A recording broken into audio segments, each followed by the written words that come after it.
A 14-year-old boy is in critical condition tonight after police say he was shot in the head with a pellet gun by his friend last night. 24-Hour News 8's Sarah Hurwitz is in studio control with what police are saying about any criminal charges in this case. Sarah?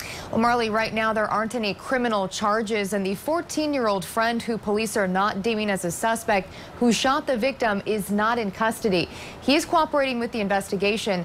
The Ottawa County Sheriff's Office says at this point it does not appear that the shooter was trying to hurt his friend.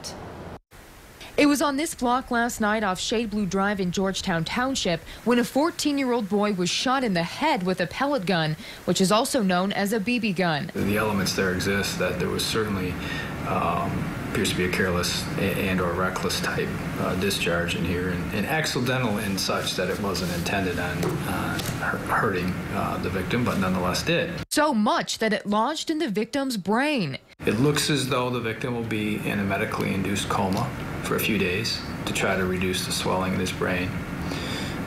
So we won't know the long-term prognosis for probably as I said, a week or so yet. Ottawa County Sheriff's Captain Mark Bennett says they're trying to figure out exactly what happened.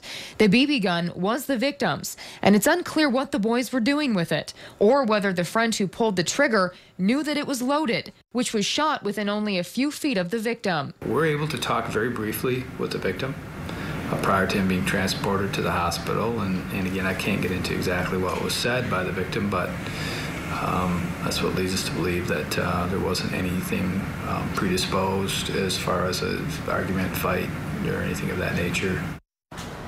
And Captain Bennett says that this is an unusual case, as most BB guns don't inflict such serious injury. The Ottawa County Sheriff's Office will turn over its findings of its investigation to the prosecutor's office to determine if any charges will be filed. In studio control, Sarah Hurwitz, 24-Hour News 8.